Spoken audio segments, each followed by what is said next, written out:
The time Michael Jordan punched Steve Kerr.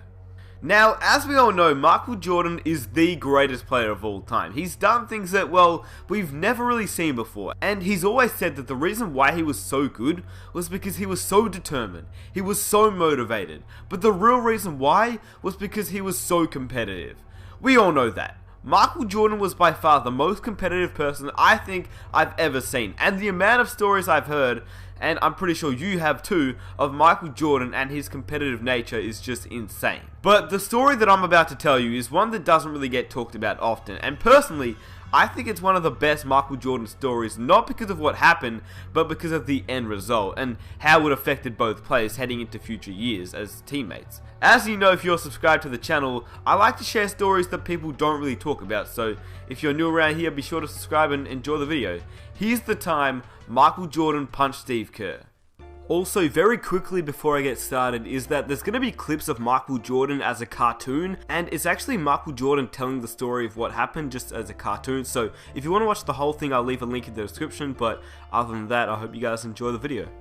Now, it's known by many that teammates fight, but most fights that happen between teammates normally stay behind closed doors and eventually get leaked after the players are retired or just traded away. People can't honestly expect myself and Shaq to be together for 20 years and not have an argument and not have a fight.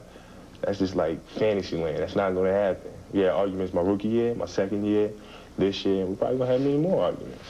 Did he connect on the punch he threw? No. No, I was swift on the duck. You know? You ducked out of it? Did you throw one back? Yeah, well, we just kind of got into like a pushing and shoving match. If you fight with Michael Jordan, out of all people, I don't think that you should take exception. Not because he wasn't like anyone else, well, technically he wasn't like anyone else, but because of how competitive he is, and Steve Kerr knew that. But Steve Kerr also didn't know what he was thinking, and I quote, "I don't know what the hell I was thinking," laughing as he recalls his scrap with the Chicago Bulls legend in 1995 at the Bulls training camp. "It's Michael Jordan, it's the greatest player ever, but I was pretty competitive myself, and I think I kind of play with a chip on my shoulder. I had to, or I wouldn't have made it." Now, these words from Steve Kerr are true, but I don't know why, maybe it's just me, but I can't imagine Steve Kerr in a fight. He just seems like a nice guy. Anyway, that's besides the point, because he obviously was in the fight, and so was Michael Jordan. In fact, I'll let Michael Jordan do most of the explaining, because, well, he can obviously explain the story better than I can, because he was obviously there. This is coming back after the disappointing playoff game. Everybody was saying it was Scottie Pippen's team, but I was trying to work my way back up to where in '93 it was Michael Jordan's team. So it all started in 1995 when Michael Jordan and Steve Kerr got matched up in a scrimmage. It was very intense. Michael Jordan heard all the critics after the Bulls' playoff loss to the Orlando Magic and intended to silence them. The postseason defeat to the Magic in the conference semifinals, his first series loss since 1990, and many believe that his best years were behind him. I mean, when you think about it now, he literally did just come out of retirement that year, but because Jordan is, well, Michael Jordan, at 32 years old, Jordan was wanting to prove to haters otherwise. So yeah, the offseason started and this particular scrimmage came around. All Jordan could think about was the haters from the previous season, and he just wanted to prove them wrong. Instead, Phil Jackson, obviously the coach of the Chicago Bulls at that time, thought it would be a smart idea to spice things up a little bit.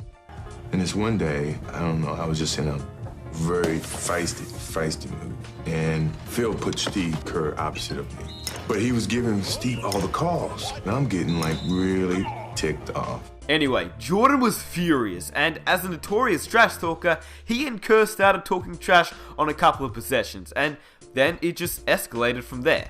Now, we all know that Steve Kerr seems like the nice guy, and to be honest with you, the way that I visioned the event, I think Jordan probably said something a little bit too far, and that's how it all clicked, but I couldn't tell you for sure since I obviously wasn't there. Steve Kerr then says, "I took exception to something he said, so I was talking back, and I don't think Michael really appreciated that. And we got in the lane, and he gave me a forearm shiver to the chest, and I pushed him back, and next thing you know, our teammates were pulling him off me." One thing led to another. Next thing you know, I fouled him real hard. He fouls me real hard. And then before I knew it, I hauled off and just whacked it right in the eye. All the anger, all the comments of people saying that my skills had eroded and I wasn't the same Michael Jordan. And I was letting everything go. Of course, Steve Kerr got the worst part of the incident. I mean, he ended up with a black eye, but that's pretty much what happened to most players when they challenged Michael Jordan. But the thing was, and this is the main reason I wanted to make this video, is that after the fight happened, Steve Kerr earned Michael's respect. But yeah, Steve Kerr, only 6'3" against Michael Jordan, you would assume that he would get the worst of it, and he did. He ended up with a black eye. He threw some punches before, it was all broken up too, so good on him. The next day in practice, I'm looking at Steve. Steve got the biggest black eye. And when I saw him, I went right up to him. I said, you know what? I'm totally sorry. I just lost my temper. He said it was partly my fault, too. I knew not to push you. We two grown men and teammates stood there for almost 20 minutes apologizing to each other. From that point on, I've always respected him. He didn't give up. He fought back. You know, he may have gotten the worst end of it, but I respect him. Now, the fact that I found really interesting and completely forgot about was the fact that Steve Kerr and Michael Jordan didn't really have much of a relationship at this point. They'd only played together for 2 months, so the fact that Steve Kerr actually retaliated to Michael meant that Steve Kerr most definitely made Jordan respect him from that night forward. Jordan explained after the incident that he apologized. And I called back to the Bulls practice facility, and they gave me Steve's phone number, and I got his answer machine. And I said, Steve, I am so sorry. My anger got the best of me. I really am trying to get myself back to where I once was, and it was just something that shouldn't have never happened, and I truly apologize for it. Now, the thing that I love about this whole story is what actually came up after the fight. I mean, we all know that Steve Kerr, as a man who was one of the nicest guys in the NBA landscape, but the fact that he protected himself was the right thing to do. He says that he was embarrassed by how he was being treated and he wasn't going to put up with it. He also said that it was a totally different relationship from that point on. There was also mutual respect, with Kerr feeling that Jordan trusted him on the court more in important situations, which we now know is obviously true. Just look at the time Jordan trusted Kerr to take the game winner in the 1997 NBA Finals. That's pretty crazy. He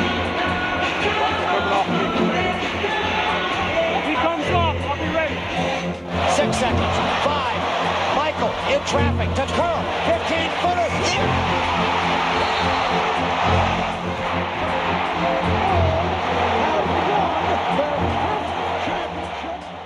Now, it has to be said, the Bulls couldn't have been great without their immense talent of Jordan, Pippen and Rodman, but they couldn't have been historic without coming together with players like Steve Kerr, Kukoc and Ron Harper. The Chicago Bulls avoided major issues after the Kerr-Jordan incident and never lost more than 2 games in a row, taking on the characteristics of its coach and its leader. The same relentlessness that produced the training camp tussle led to arguably the best season of all time. After the incident, the Chicago Bulls finished with a 72-10 record, which lasted as the greatest record of all time until obviously the Golden State Warriors beat it, but I mean, the Bulls won a ring, so I still say it's the greatest record of all time. Now, from the NBA landscape and the outside world, from afar we don't really see what goes on in practices, and we're pretty much unaware of the little day-to-day arguments, but I can almost guarantee you that fights like this, maybe not to this extreme, but fights like this do happen a lot of the time, and it's not always a bad thing. It's just 2 players, 2 competitive players just getting into it, and I think it's honestly fine. I think we should maybe not hear more about it, but we should maybe sometimes get a little bit of insight from NBA players, because I think it's pretty cool hearing stories like this, and sometimes it can ultimately be the catalyst for creating tighter bonds, just like Michael Jordan and Steve Kerr. I honestly think that without the scuffle between Michael Jordan and Steve Kerr, the relationship between the 2 players probably wouldn't have been so strong. And I also want to mention the fact that Steve Kerr is probably one of the most genuine people in the basketball world, whereas Michael Jordan, no matter how great he was as a player, which I mean, he was obviously the greatest player of all time, he really wasn't the nicest bloke, and I'm pretty sure most of us know that. He was a great player, don't get me wrong. I'm not saying his basketball talent was not there. It was the greatest, he is the GOAT. But I'm saying, as a person, I don't think he was the nicest bloke, and that's just part of his nature. That's how he was. That's his competitive nature, and that's the reason why he was so good. That's just how he was. Ultra competitive. So I'm just saying, the next time you hear about 2 players getting into it at practice, maybe it's not because they hate each other, alright? Maybe it's the fact that it's just 2 competitive guys getting into it, and to be honest, it might even bring them closer together on the court. And I hope you guys enjoy the video. I just thought it'd be a really interesting video for those that don't know about the time Michael Jordan punched Steve Kerr in the face. And to be honest with you, Kerr wasn't the only player Michael Jordan punched in the face, which is pretty insane, but that's who Michael Jordan was. If you enjoyed the video, please subscribe for more videos just like this.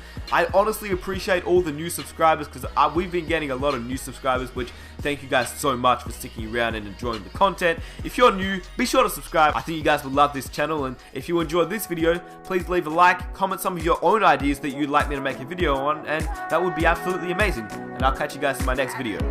Peace!